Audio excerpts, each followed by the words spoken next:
So this is on our meed.com website that we've been using. And I went, to that enviromeed.com, and then I clicked on Envirothon, and then Content Area Resources, and then I went to Aquatic Ecology Resources. It's all the stuff on water. And I'm constantly adding and upgrading and changing this stuff on the website because I keep getting more stuff. I'm going to put this video on the website eventually. But you'll notice here on aquatic invasives, I have 4 websites that I just recently added to this website. And today we're going to talk about invasive aquatic species, right? And this is one of the links that's on that EnviroMead webpage, and it's from the Maine Department of Environmental Protection. This is Maine DEP, okay? So when you think about Maine's government, we have a whole bunch of different organizations that help us manage environmental issues. So we have the Maine Department of Inland Fish and Wildlife, okay? Maine Department of Inland Fish and Wildlife. They deal with just what it says. They deal with inland waterways, fresh water, okay? Rivers, lakes, streams, ponds. And they also deal with wildlife, deer, bear, weasels, minks, all that kind of fun stuff, right? Then you have the Maine Department of Environmental Protection. They look at kind of environment in the whole, right? All kinds of different environmental issues, where Maine Department of Inland Fish and Wildlife focuses on inland fish and wildlife, okay? Then you have the Maine Department of Marine Resources, okay? They deal with saltwater stuff, so things on the ocean, okay? If you have a coastal issue, you're going to deal with the Maine Department of Marine Resources. So Maine has a lot of different departments that deal with different kinds of environmental issues. This one is from the Maine DEP, and this is their Invasive Aquatic Species Program. And the very first thing you're going to notice, you're going to hear a lot about these 11 plants. But we have what we call the 11 most unwanted plants in Maine. You know, like the old wanted poster from the Old West, it'd say wanted, dead or alive. Well, this is the unwanted list. We do not want these species in Maine. Some of them are already here, some of them are coming here. And another document that we're going to look at a little bit here today is what we call this quick key, okay?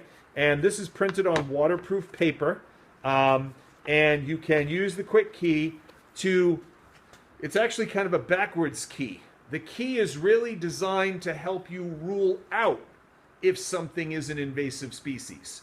It's not to tell you that it is invasive, but it lets you know, okay, maybe the plant I'm dealing with is not, so I don't have to worry about it. So you use the key, and then if you suspect it's an invasive species, the best thing you can do is, there's a number right on here. You can call the Maine DEP, and you can get a sample of the plant or species that you're talking about, put it in a Ziploc bag with a little water. You can keep it in your refrigerator, and then you make a call and you can turn that in, and they can tell you what it is. And a lot of the time when we identify plants, you can use a key and a guidebook that'll help you to identify it. But a lot of times one of the things they use is DNA technology. Okay, an easy way to tell if a plant is actually the invasive species and not a native lookalike is you test its DNA, and the DNA will tell you what species it is. And do that in a lab. So that's why you always get a sample, so you can turn that sample into the DEP. They have another really cool technique called eDNA technology. Okay? And what eDNA does is they take a water sample out of a lake, and they can actually screen it and detect DNA from different organisms in the lake, and they can actually generate a list of all the organisms that they find DNA for just from a small sample of water. That's pretty impressive.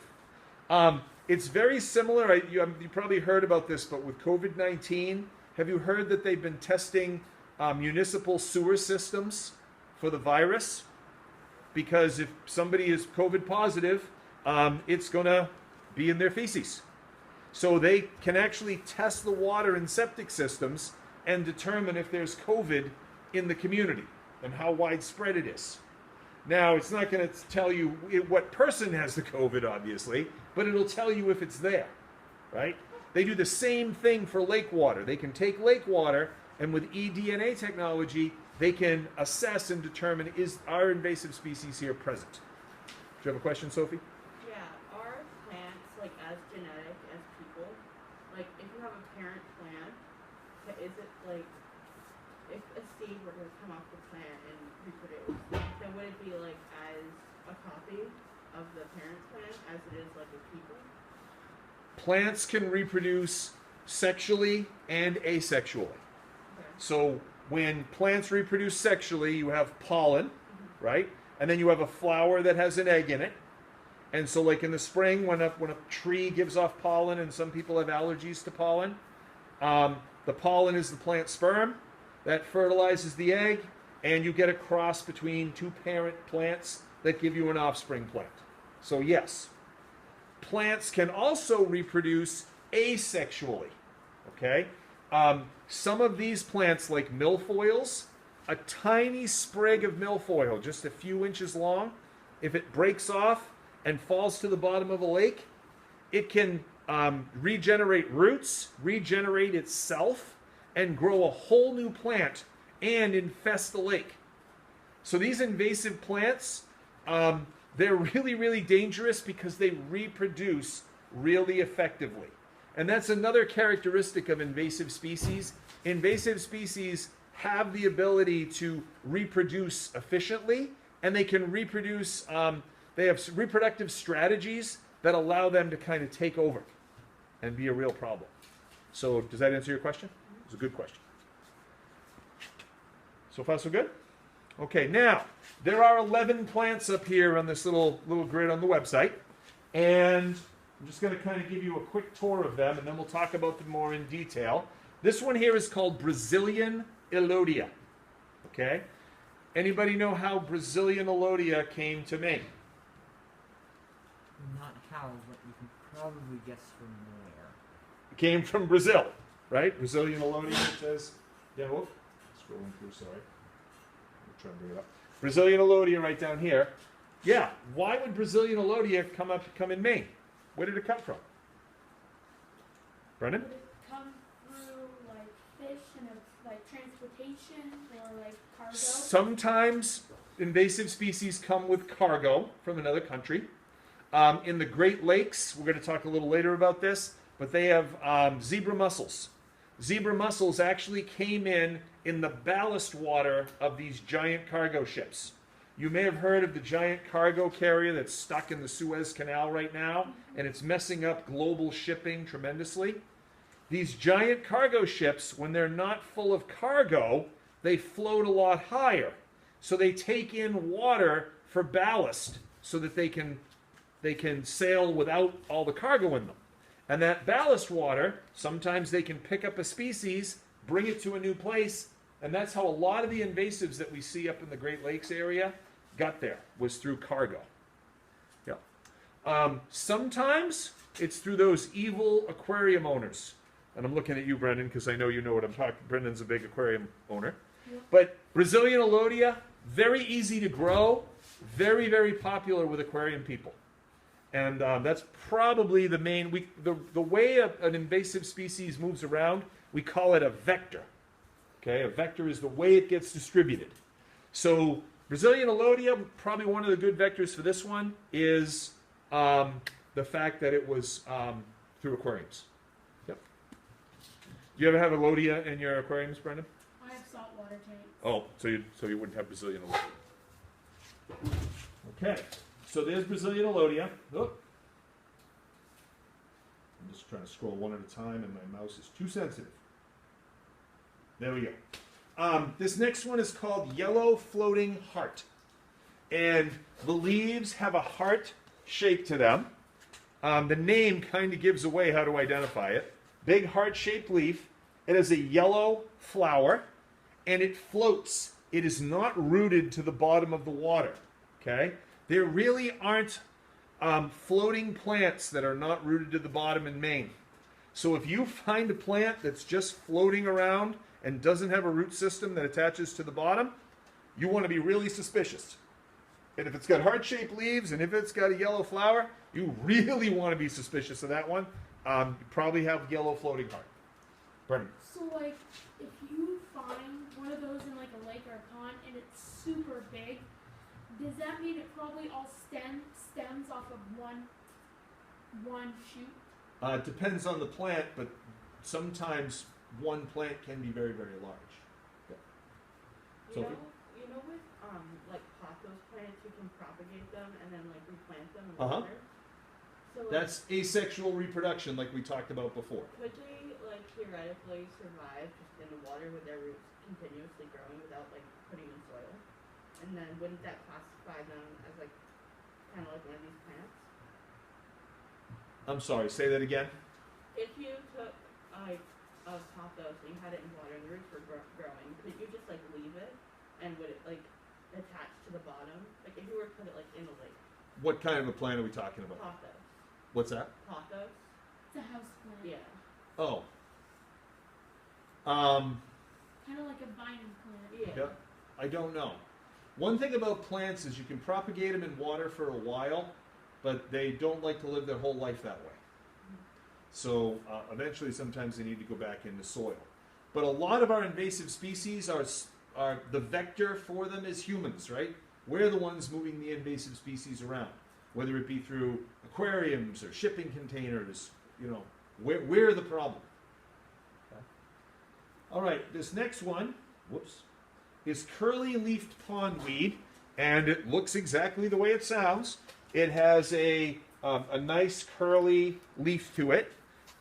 It has a number of native Maine plants that look like it that can be easily confused.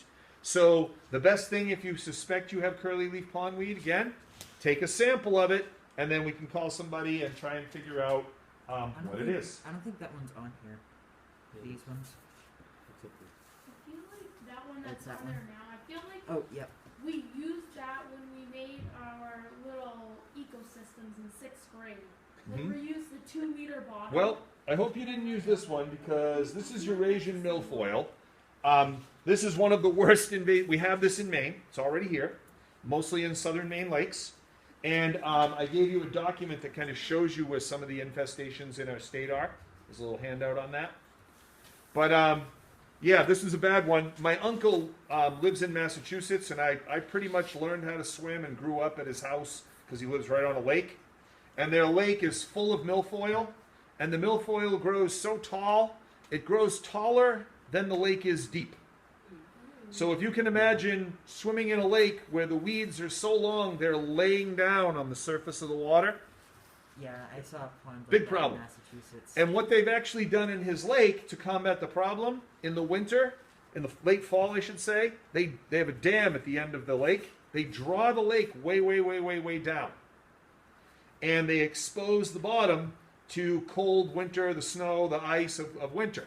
Of course, this isn't very good for all the native populations that want to live in the lake, but they draw the lake way down that during the winter they get a good winter kill of the weeds, and then when the lake, they close the dam and the lake refills in the spring, then you're back in business, and it helps to limit the weeds. But it also has a big impact on native populations. It's a pretty, if you think about that, that's a pretty nuclear option, if you will, to think about. You have to drain the lake in order to deal with the invasives. Okay. I'm pretty sure it was.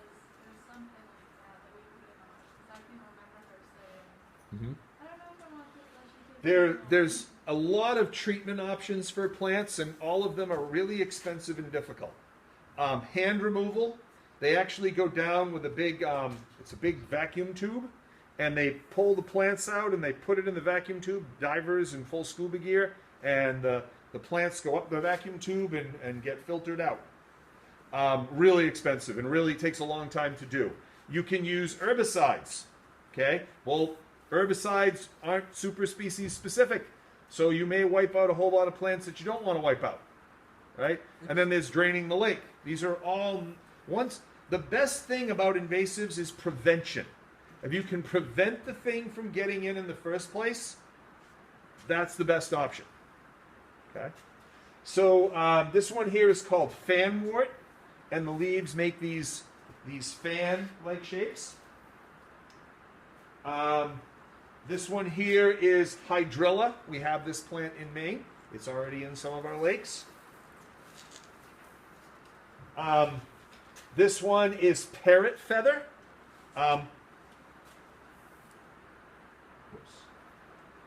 This one is Brittle Naiad.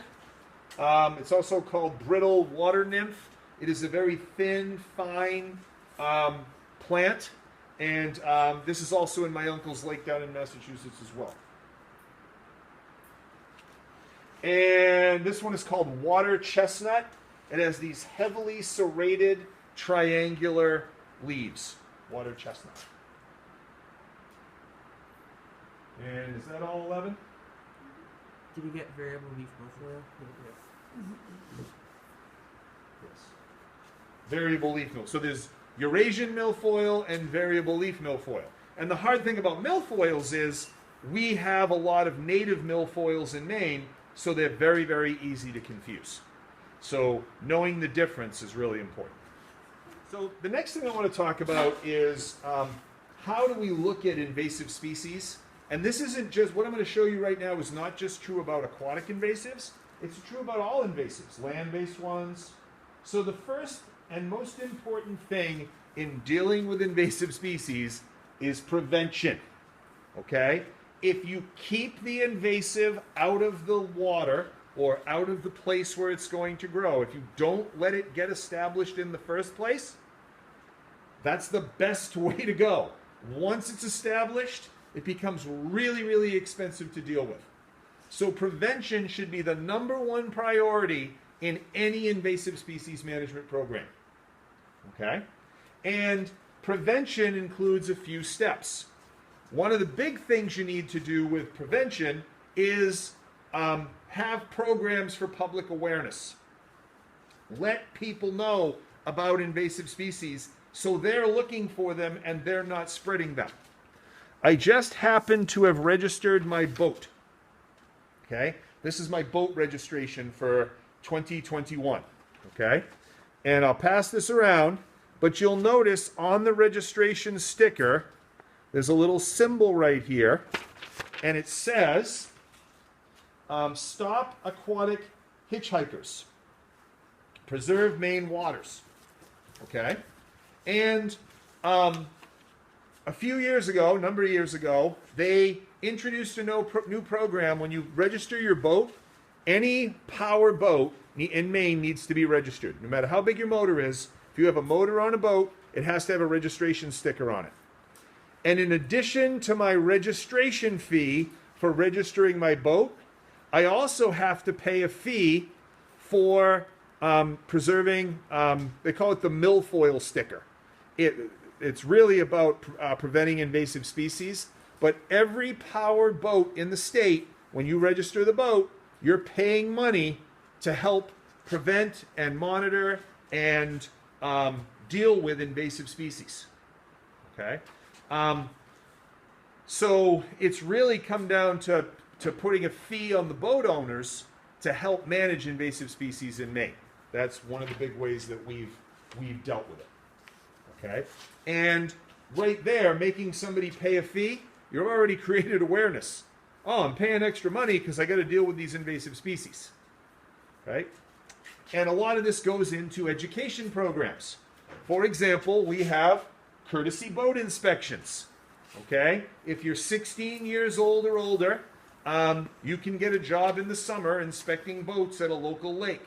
I know of 3 organizations right now that are looking for 16-year-olds to do boat inspections, and they pay you minimum wage. And you basically sit at a boat launch, wait for the boat to come in, ask if the person would like a boat inspection, and then inspect their boat. It's a pretty easy job, but a very important one. And if you're interested in that, if you're going to be 16 this summer, let me know. I can get you a job. Okay? So courtesy boat inspections is a prevention strategy. Clean, drain, dry. These brochures are available at every town office in the state of Maine. They're things like educational materials like this are funded by that registration sticker program. Okay? And clean, drain, dry is just what it says. When you get done using your boat, you should inspect it and clean it and make sure you don't have anything hanging off your boat. When you get home, if you have a bilge or a tank in your boat that holds water, you should drain that water out and you should let it fully dry to prevent any invasive species going to the next lake you can go to. There is up to a $10,000 fine for driving down the road with weeds on your boat. If you take your boat out of the lake and some weeds are stuck around your propeller and you drive down the road that way, you can be fined for that. Okay? It's that big of a deal. Because remember, we talked about some of those plants like milfoil. Little tiny sprig is enough to spread that around. So, courtesy boat inspections, clean, drain, dry. Very important. And they even have a lake vulnerability website so you can see how vulnerable lakes might be. And it'll also tell you where there are infested and uninfested waters, simple actions to prevent infestations. And then there's also a website for water gardeners and aquarium owners. In the last couple of weeks, we had a big breakout of these things called moss balls. They were literally these round spheres of moss that were sold at pet stores, and people put them in their aquariums. And the moss balls had zebra mussels hiding in them. The little larvae of zebra mussels are almost microscopic. And when they start to grow, they're inside the moss ball. That moss ball gets released into a lake, you've got a huge problem. So aquarium owners and water gardeners got to be really, really careful about not introducing things into our wild lakes and streams. All of this falls under the notion of prevention. This is the number one thing we can do with invasives. Prevention, number one. The next thing we want to talk about are what we call early detection strategies. So step one is prevention, right? If we're talking about aquatic invasives, we're talking about boat inspections, public awareness campaigns. Keep that stuff out of the water. The next thing is, if a species should happen to get into a place, we want to know about it soon. So the first thing we talked about already is using eDNA. And it says here in 2018, the Maine DEP and the University of New Hampshire and other state agencies in the Northeast conducted an eDNA pilot sampling program for target invasive species in northeastern lakes. And this project provides proof of concept and initial eDNA data for 2 vertebrates, Asian clam and zebra mussel. These species are present in parts of the region and are considered threats to uninfested lakes. And there's a report on this here, but basically what they're doing is they can go into the water and take a water sample and look for the DNA of these invasives. When without actually seeing the invasive, they can see the DNA of the invasive in the water sample, they can determine that a lake has been infested. It's really cutting edge technology. Okay? So early detection. We also have the Lakes Environmental Association and Lake Stewards of Maine. Lake Stewards of Maine is the group that we do our water quality sampling data with. You know that data sampling stuff we talked about before? We do that with Lake Stewards of Maine. This is a piece of equipment that I got from Lake Stewards of Maine. Maine Volunteer Lake Monitoring Program. Okay? This is a tool for looking for invasive aquatic plants. 5-gallon bucket with the bottom cut out, and they put in some sealant, some silicone, and then bolted this glass plate to the bottom of the bucket. It's watertight. So what you do is you stick this in the lake, and you stick your head in, and you know how reviews go. So if you're looking in the water, you can look and detect invasive plants. And we have what's called invasive plant patrol. Invasive plant patrol is you go out on the lake, and you need some training to do this, and we've been doing this the past few years down on Moose Hill Pond. But we go out on the lake, and we're actually looking for those 11 most unwanted plants. We haven't found any yet, which is good news. But every summer when we go down and we go looking for the water quality data, when we do the temperature profiles and dissolved oxygen and Secchi disc, we also go looking for plants, invasive plant patrols. So that's another early detection strategy.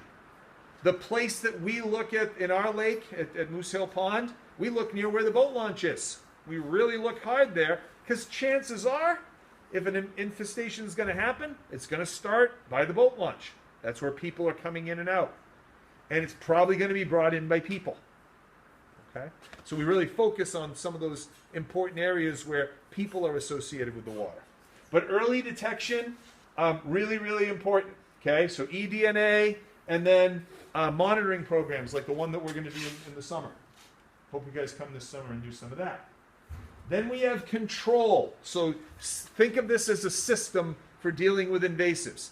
Prevention is step 1, the most important thing you can do. Step 2, early detection. Step 3, control. Okay, we got an eDNA sample that tells us we have an invasive. Or somebody went out and looked through their bucket and they found an invasive species, and now we got to deal with it. Okay?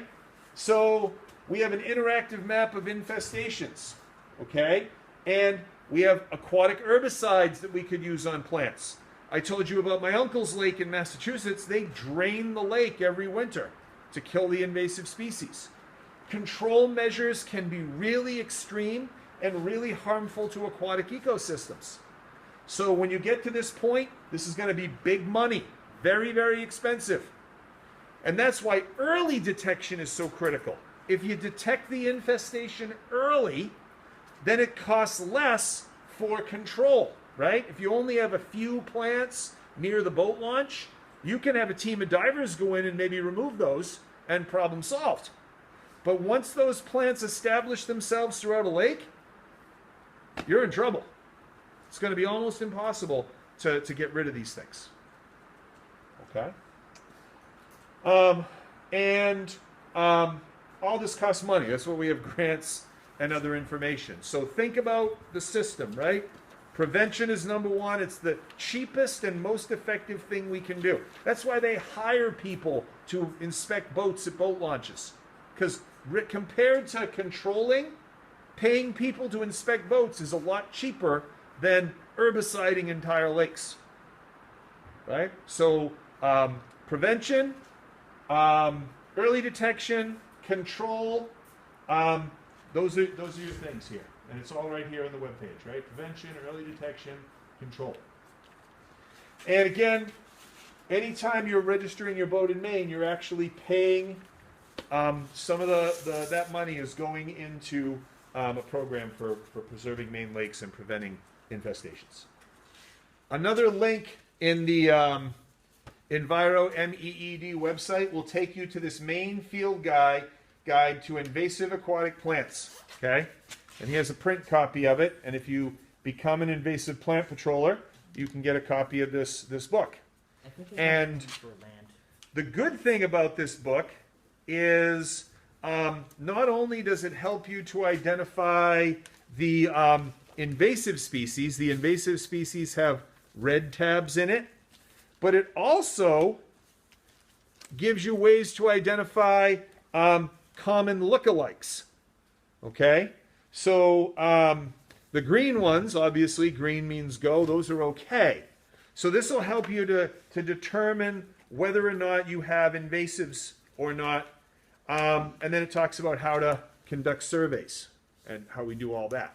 So this guide is a great guide for looking for these plants. And then this document right here, like I showed you before, this is the quick key.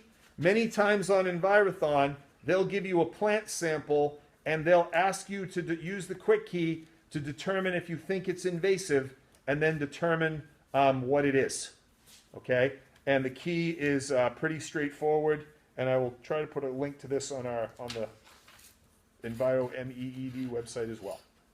So, last but not least here, I put this link on the EnviroMead website as well, and I'm not sure if they've updated it since then, but this is the 2016 State of Maine Courtesy Inspector, Boat Inspector Handbook. So if you get hired as a courtesy boat inspector, they're going to teach you. You get trained. Okay? So what I've done today is a little kind of preliminary training for what you might need to do, but you'll actually go to a training session and to be a boat inspector. And this is the handbook that they use, and you can see here on the cover is variable leaf milfoil, because this is one we have in Maine and is highly problematic. And they give you a whole bunch of sources of information, website links, all kinds of information here. This lady, Roberta Hill, from the Maine Volunteer Lakes Monitoring Program, well, that's now Maine Lake Stewards. She's a great resource. I always get in touch with her if I have questions. And then we have table of contents here. Okay, so I'm just going to go through this pretty quick. We've been talking a lot about plants, but there are other kinds of aquatic invasive species in Maine. Okay, so there's the Maine milfoil law here, and it says that the first bill involving invasive aquatic plants passed in 2000. We now have the sticker that funds the program since 2001.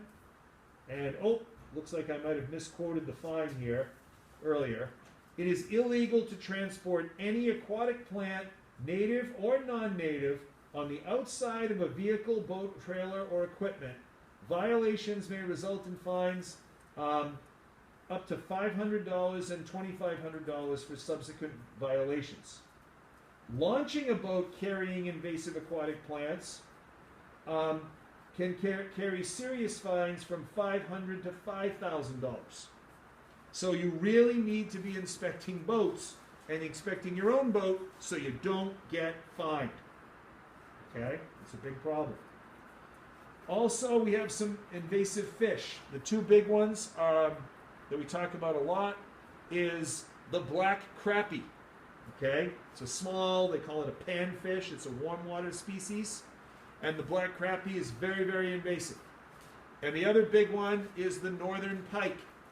Northern pike have a characteristic, very sloped head right here along the top. They look a lot like a pickerel. They tend to be bigger. Chain pickerel have more of a chain pattern on the side of them. That's why they call them chain pickerel. But northern pike are a big problem. Oh, this was it. It's a $10,000 fine for illegally stocking fish in Maine. Okay, that's where the $10,000 came from. So $10,000 fine for illegally stocking fish in Maine. $5,000 potentially for loading a boat into the water that has invasive plants. So who would get fined? The person that... The person doing it. Say if there's a boat inspector and the boat inspector didn't catch the invasive plant and the boat inspector gave the person the okay and they put their boat in. The boat inspector is doing a job. That's another thing about courtesy boat inspectors. They are doing their work as a courtesy. Okay?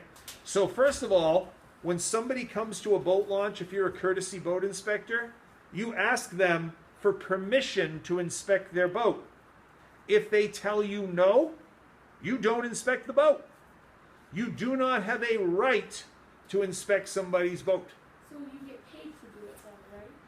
Yes, but you don't have a right and you are not responsible for the actions of somebody else. You are simply there to help somebody learn about the issue and get them to understand. And every time I pull into a boat launch, and I fish all over Maine in the summer, anytime I pull into a launch, I look for the boat inspector. I'm hoping there's one there. And I invite the boat inspector to come to my boat. Okay? Usually the boat inspector walks up and says, "Do you mind if I inspect my boat?" Before they get to my boat, I usually say, "Please inspect my boat." And they do that. And when I come out of the lake, they help me inspect it before I drive down the road, so I don't infect some other lake.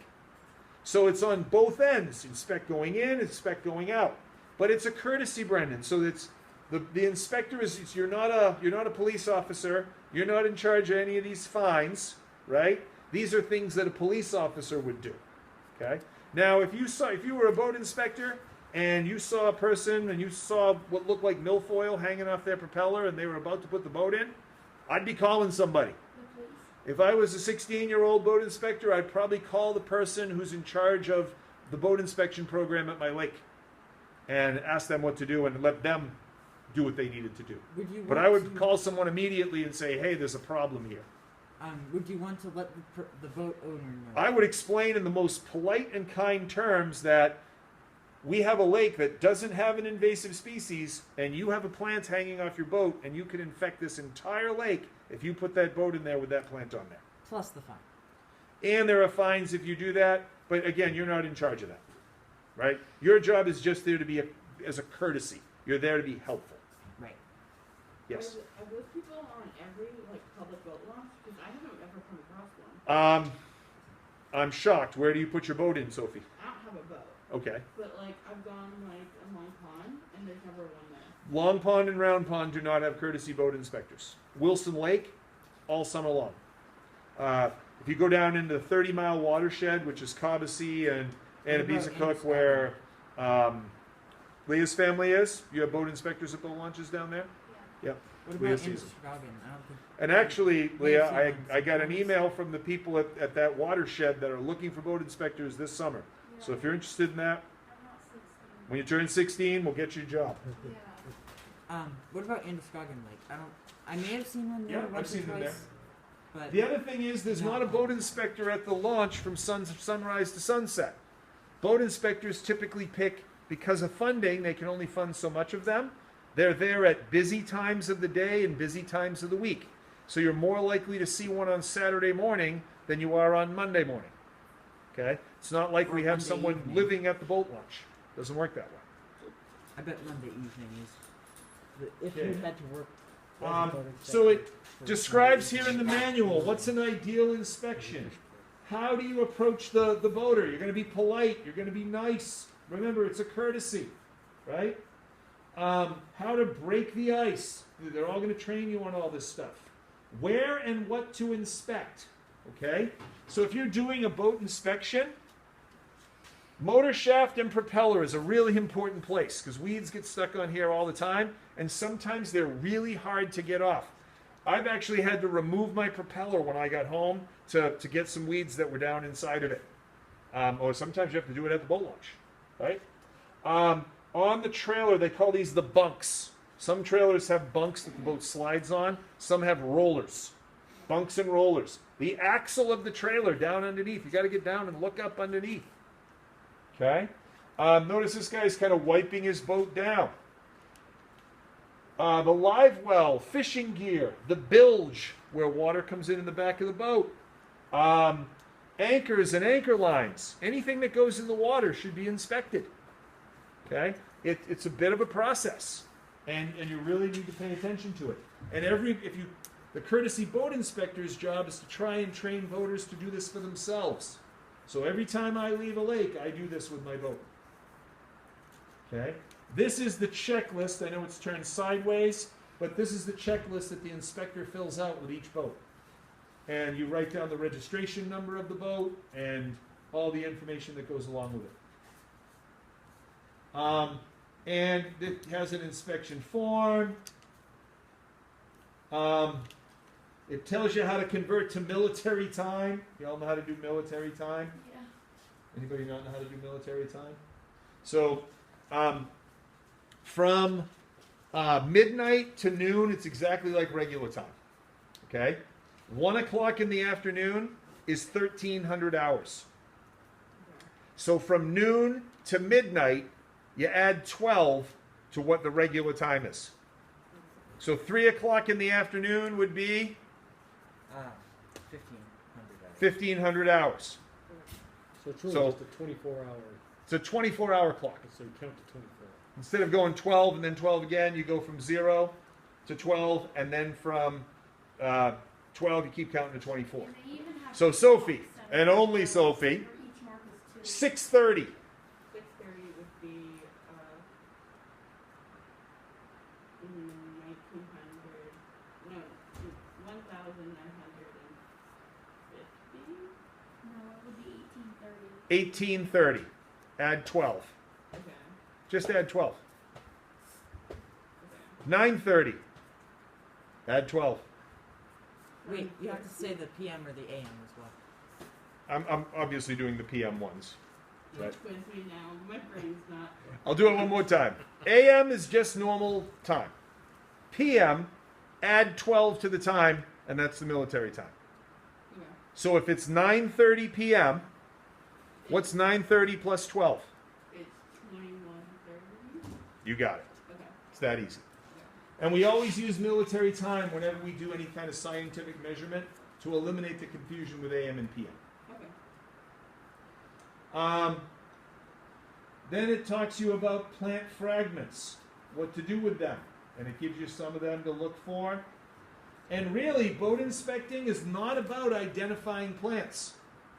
It's really about making sure the plants don't get in the water, regardless of what it is. Okay? We really don't care if it's a native or non-native. We don't want it going into the lake. So it's really more about keeping them out of lakes.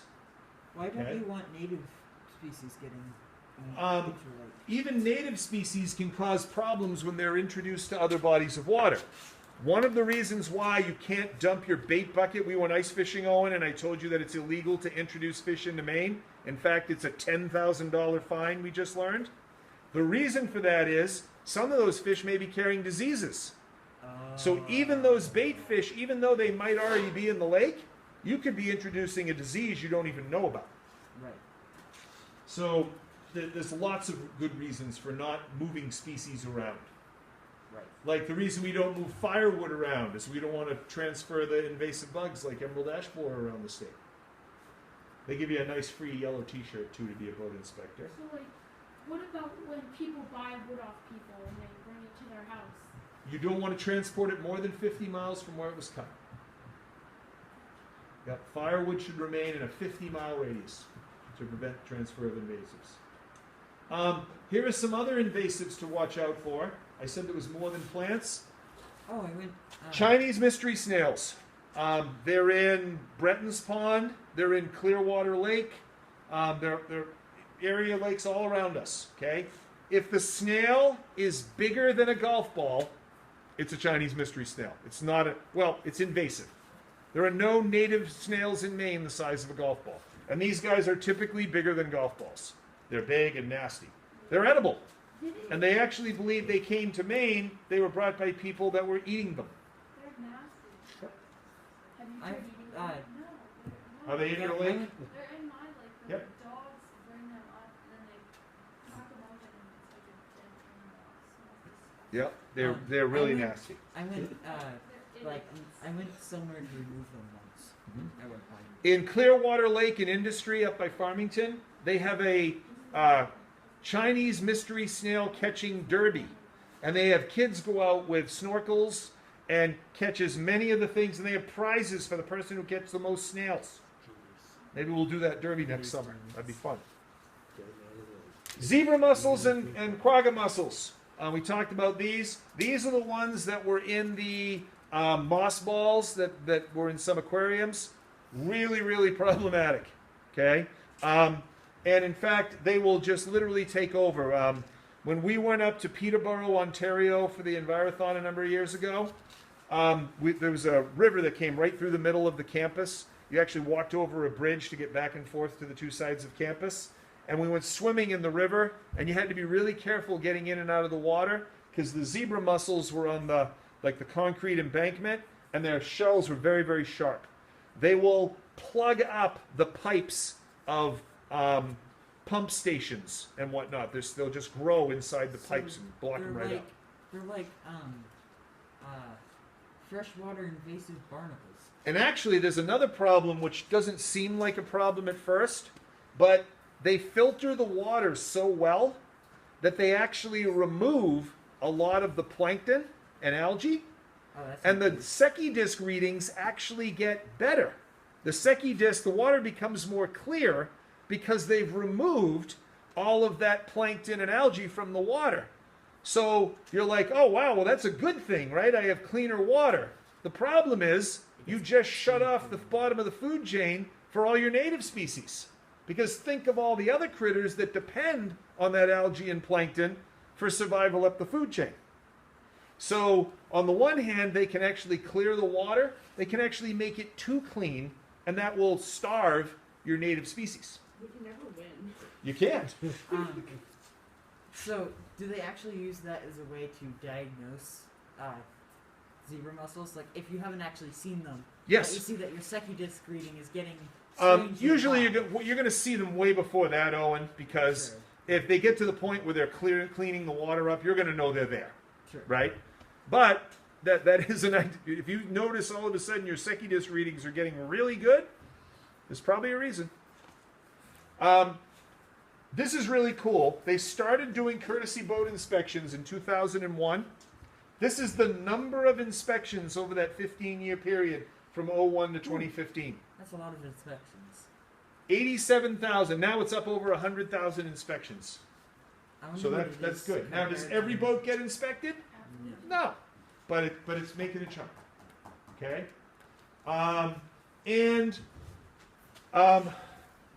they actually know that they have saved lakes from invasive species.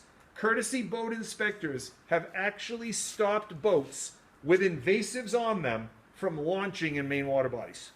So we know the program actually has prevented infestations from happening. Wait, but Which a is lot of pretty those cool. are leaving. What's that? Right, but they're going to some other lake potentially. You got to Oh, inspect true. going in and going out, right? Because Right. maybe you're going to bring something from that lake someplace else. Should like say the person says they don't want to inspect their boat, but like there's something hanging off the back. Do the inspectors, are they able to go up and grab that, or can they not even? You're trained on how to have a really good conversation with that person, and if they still won't listen, you call somebody. Yep. Yep. But it is not your job to, it's their boat, right?